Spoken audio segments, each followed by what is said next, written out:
Bonsoir tout le monde. De ma part, je tiens à remercier Olga, avec qui j'étais très content de collaborer cette rencontre.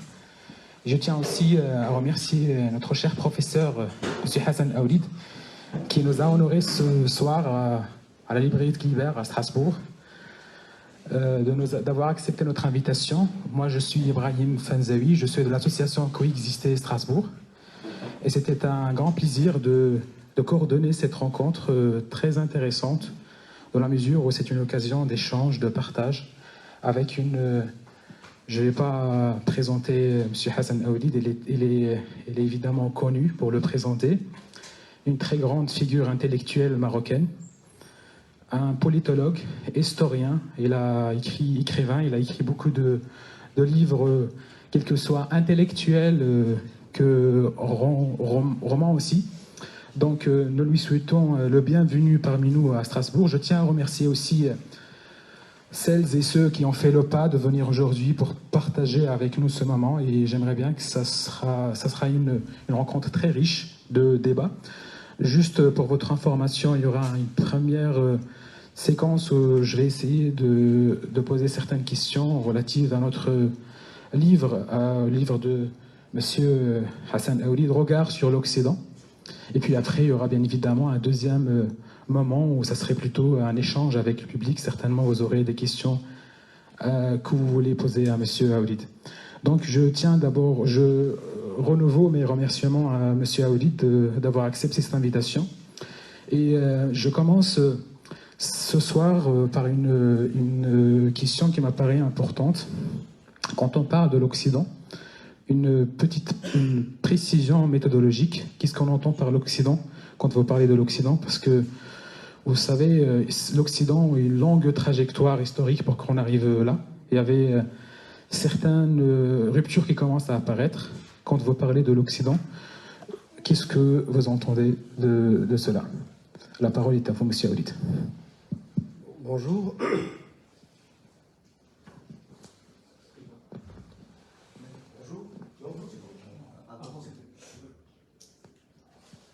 C'est bon. De prime abord, je voudrais exprimer ma joie d'être ici et réitérer mes remerciements, aussi bien à la librairie Clibert qu'à l'association Coexister Strasbourg, donc qui m'a invité pour peut-être plus finalement vous écouter que de parler de mon livre. Mais je dois dire que initialement, je devais présenter mon livre sur l'hydre de l'islamisme radical, sujet sur lequel j'ai travaillé pratiquement pendant des années. Et je pensais peut-être que quelque part, cela pourrait porter un nouvel éclairage que celui prégnant en Occident, venant de je suis, mais pour des raisons qui m'échappent, on a préféré donc que je parle d'un livre que j'avais écrit il y a de ça quelques années, Regard sur l'Occident. Donc je parlerai sur ce livre, dans l'espoir peut-être qu'un jour je présenterai ce travail, à mon humble avis, beaucoup plus finalement, disons, en tout cas récent, etc., et qui parle de quelque chose qui nous interpelle au premier chef. Regard sur l'Occident paraît d'emblée un peu malvenu d'un non-occidental de parler de l'Occident. C'est en droit de se dire de quoi elle se mêle.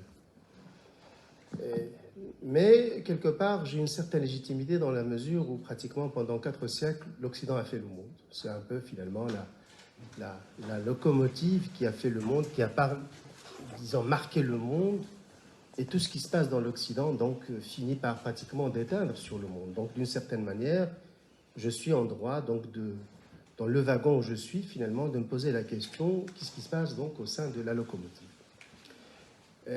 Et je dirais, avant peut-être de parler, que je ne procède pas d'un sentiment d'hostilité à l'Occident, loin de là. Certes, je suis critique, mais l'Occident est critique vis-à-vis de lui-même. Donc, d'une certaine manière, je me définis, non pas comme étant un anti-occidental.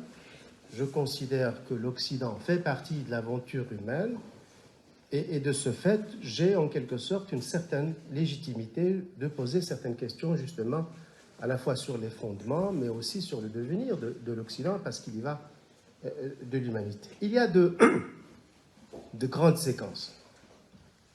La première séquence où pratiquement on a senti un peu les signes de craquement, signes de crise, c'était déjà à la fin du 19e siècle, ce qui a annoncé finalement un mouvement de fond d'un certain nombre de penseurs dont la science n'était pas aussi différenciée, mais qui allait être les précurseurs de la sociologie. Je pense ici à Émile Durkheim, donc, qui a un peu finalement pensé à la conscience collective, etc., le délitement d'un sentiment d'appartenance, ce qu'il appelait donc l'anomie. Je pense aussi donc à Max Weber, donc avec son idée de désenchantement du monde, et je pense aussi finalement donc à Pareto, donc, et tous ces trois qui sont en quelque sorte pratiquement les baliseurs de la sociologie, sentaient et annonçaient en fin de compte la crise. Et quelque part, la suite, le monde finalement, la suite que le monde aura connue, pratiquement, n'aura pas démenti ce qui était donc un pressentiment et une intuition. Et il y a eu la Première Guerre mondiale. Il y a eu la Première Guerre mondiale, et suite à cela, un terme a été forgé, le déclin. On a commencé par parler pratiquement de déclin, je pense ici au travail de Spengler, etc. Le terme va tout simplement être à l'honneur, et il y aura incontestablement la séquence des années 30 avec le fascisme, etc., la maladie du siècle, etc. C'est dire qu'en fin de compte, nous ne sommes pas en train de parler de quelque chose d'inédit. Donc, l'histoire de l'Occident toute récente est ponctuée par pratiquement des soubresauts. Déclin, maladie du siècle, etc., et même après la Deuxième Guerre mondiale, etc. Et jusqu'à une époque récente, et ce qui m'interpelle le plus, c'est un peu pratiquement la chute du mur de Berlin. On a pensé que tout cela était derrière nous, qu'en fin de compte, l'histoire est arrivée à sa fin, et qu'en fin de compte, les Lumières vont tout simplement régner sur le monde, dans leur dimension à la fois économique, le marché, et leur dimension politique, la démocratie. C'était l'idée d'Épinal qui avait donc prévalu, portée à bras-le-corps par celui que vous connaissez, Fukuyama. On n'y est pas, bien sûr. La suite a démenti pratiquement cette idée d'Épinal, et je pense que pratiquement donc le grand test, c'était la crise de 2008. Mon livre, je l'ai commencé à partir de 2008. J'ai considéré que il y a une faille qui a commencé à partir de 2008. Certes, le côté apparent de l'iceberg, c'est une crise, comment dirais-je, financière et économique, mais pour moi, elle était plus que cela, elle était existentielle. Elle était existentielle, et donc c'est à ce moment-là que j'ai commencé, donc d'où je suis, l'Occident, mais quelqu'un imprégné un peu par les valeurs de l'Occident, etc., pour se poser la question, est-ce que cette crise n'est pas finalement existentielle? Je crois que la suite m'a donné raison. J'ai commis mon livre initialement en arabe, je l'ai réécrit en français. Je pense que quelque part, on est tous d'accord qu'il y a une crise. Je n'irai pas jusqu'à utiliser le terme déclin, il est trop chargé. Je n'irai pas jusqu'à utiliser le terme de décadence, tel qu'il a été utilisé par Michel Onfray dans un livre. Je préfère m'en tenir à l'expression donc de crise. Et cette crise nous interpelle parce qu'il y va pratiquement du devenir du monde. D'une certaine manière, est-ce que l'Occident, et l'Occident c'est des valeurs d'abord, bon, bien sûr on pourrait finalement le définir par un espace géographique, je pense que l'Occident est plus que cela. C'est d'abord des valeurs, et la matrice de ces valeurs, pour moi, c'est d'abord la philosophie des Lumières. Est-ce que finalement l'Occident est resté fidèle à ses valeurs? C'est ça la question. Bon. Si les Occidentaux disent que non, je suis en droit de dire que non. Donc je ne peux pas être finalement plus catholique que le pape. Effectivement, donc il y a eu une trahison des valeurs. Est-ce qu'en fin de compte, cette grande idée qui est donc la souveraineté populaire est toujours en rigueur en Occident? Est-ce qu'en fin de compte, la démocratie permet finalement l'expression de la volonté générale de la souveraineté populaire? Bon, je crois que tout le monde s'accorde à dire que la démocratie est en crise. Bon. L'économie qui était considérée comme étant une servante s'est muée pratiquement maîtresse des maisons. Bon. Est-ce que finalement nous ne sommes pas dans une forme de hold-up, une forme donc de perversion? Est-ce qu'en fin de compte, la liberté du corps ne s'est pas muée pratiquement une forme de cacophonie du corps? Et je dirais donc la même chose pour la liberté d'expression. Est-ce qu'en fin de compte, la liberté d'expression n'a pas confiné une forme, encore une fois, de cacophonie, etc. Donc autant finalement de questions donc, que j'ai posées dans ce livre pour dire qu'il y a une crise, qu'il y a tout simplement, l'expression n'est pas mienne, une trahison des Lumières. Et vous savez, je terminerai pour peut-être un peu finalement, donc, parce qu'il est très difficile de commencer, je citerai Machiavel, dans les moments de crise, il faut revenir aux fondamentaux.